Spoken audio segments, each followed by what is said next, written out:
seluruh manusia selain Anbiya alaihissalam, Rasulullah SAW sendiri pernah menyampaikan berita gembira kepadanya bahwa dia akan menjadi pemimpin jamaah di surga nanti. Dan semua pintu surga akan memanggil nama Abu Bakar. Nabi SAW juga bersabda, orang-orang yang pertama masuk surga di kalangan umatku adalah Abu Bakar. Namun demikian dia memiliki perasaan takut atau khauf yang tinggi kepada Allah Subhanahu wa taala. Dia sering berkata, alangkah baiknya seandainya menjadi sebatang pohon yang kemudian akan ditebang dijadikan kayu bakar.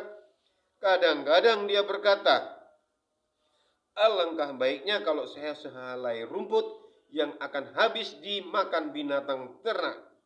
Pada suatu hari dia pergi ke sebuah taman dan melihat seekor burung sedang berkicau. Dia berkata, wahai burung, sesungguhnya beruntung kamu. Kamu makan, minum, dan terbang di antara pepohonan tanpa perasaan takut tentang hari akhirat. Andaikan Abu Bakar menjadi sepertimu, wahai burung. Rabi'ullah al-Asami radhiyallahu bercerita, suatu hari saya pernah bertengkar dengan Abu Bakar. Dalam pertengkaran itu beliau mengeluarkan kata-kata kepada saya, namun kemudian beliau menyadari kesalahan itu. Lalu ia berkata, ucapkanlah kata-kata kasar itu sebagai balasan kepadaku. Tetapi saya menolaknya. Beliau berkata, kamu harus mengatakan, kalau tidak saya akan mengadukan hal ini kepada Rasulullah SAW. Saya tetap tidak mau.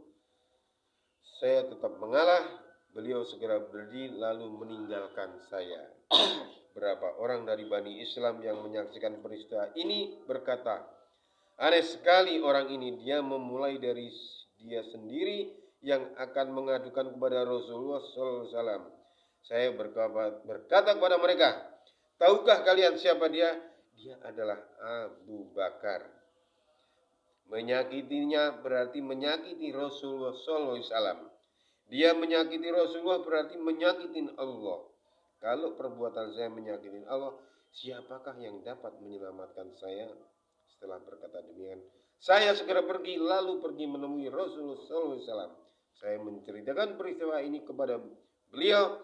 Rasulullah SAW berkata, keengganan untuk membalas dan menjawabnya itu memang baik, tetapi untuk menyenangkan hatinya sebaiknya engkau berkata, semoga Allah memaafkanmu wahai Abu Bakar. Hikmah dari kisah di atas, beginilah perasaan takut yang dicontohkan Abu Bakar. Ketakutannya menerima pembalasan di akhirat karena kata-katanya yang sepele menyebabkan ia memaksa Rabi'ah Islami untuk membalas perbuatannya. Kekesalan yang penderitaan batinnya akibat kesalahan yang menyebabkan dia mengadukan peristiwa itu kepada Rasulullah SAW dengan harapan beliau dapat menolongnya. Sedangkan pada hari ini di antara kita sering terjadi caci mencaci, tetapi tidak ada sedikit pun dalam diri kita rasa takut tentang hari akhirat.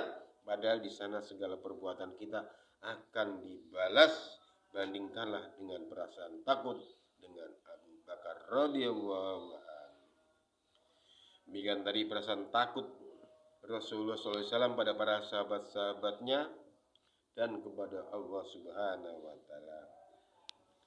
Subhanaka Allahumma wa